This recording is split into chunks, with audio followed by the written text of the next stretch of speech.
Welcome to the Gable Mansion, a house that is very modern and yet historically significant.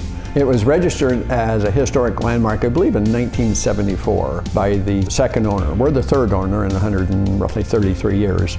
The things that we're most proud of are kind of bringing it back to its grandeur. It was one of the most expensive homes built in 1885. It was around $20,000. The first floor has its original gas chandeliers that we renovated, all hooked and plumbed into the gas supply from PG&E. And each room has its own theme of wallpaper, hand stenciled, that's made in 100-foot long rolls, done by like a squeegee and ink. Second thing we did for each room was to scan in one of the borders into a computer and manufactured the carpet, then took that scan and made the border into carpet. So in each room there's a matching wallpaper border with a matching carpet border to distinguish each room. The attic, when we acquired the house, was basically a pigeon-infested, water-damaged, unfinished attic.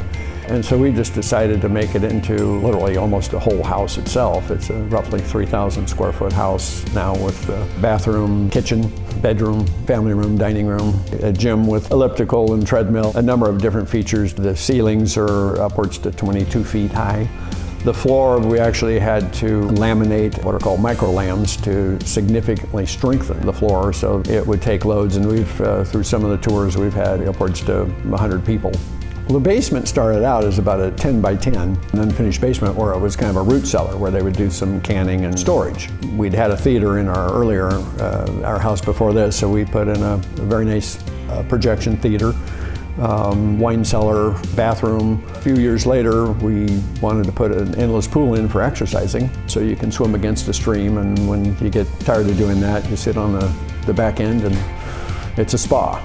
So it's some nice audio-video features. Some of the things that we found when we were doing the renovation, a lot of the memorabilia that the Gable family had left here, booties, some of the carpeting. One of the more interesting things we actually found also was when we pulled the old carpeting up, underneath of that was a single layer of newspapers, all from the same day in October of 1901. That were different newspapers from all around the state of California. So we saved those, and we eventually came to find out that that's what they used for insulation. One of the coolest artifacts we found in the house was as they were digging about 10 feet down, they found a block of steel that was about 24 inches square, probably 700-800 pounds, and on top of it, it had a set of blocks and some cables. And we figured that that was the counterweight that was used to hoist the wood and the framing and the building materials up to the second and third floor to actually build the house.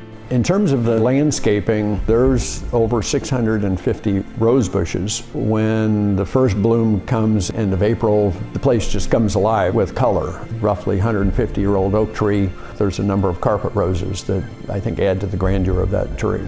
There's a relatively large pool that has a wonderful waterfall. Grandkids have been swimming in it for years. I think the property is extremely family friendly. We have 5 grandkids that there's races around here, there's hide and seek, there's all the games that kids play, both in the yard and throughout the house. It's got the easy access to the 4-floor elevator, a very family friendly portion of the house. One of the things that Starr and I always liked was tin ceiling design. And so we contracted with a company called W.F. Norman, who's been making tin ceilings since the early 1800s, and designed the dining room and ceiling of the third floor attic area to be tin ceilings. One of the unique things of living here is that it's almost like living in a work of art. There are numerous stained glass windows that were made by Starr. Only the third floor, there's a large stained glass cupola.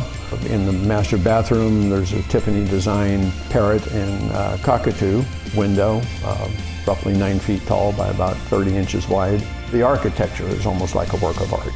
From the wallpaper to the beautiful stained glass to the hand-carved balustrades to the outside filigree. It's a very unique building if one truly loves arts and the grandeur of not only the time gone by, but the present time.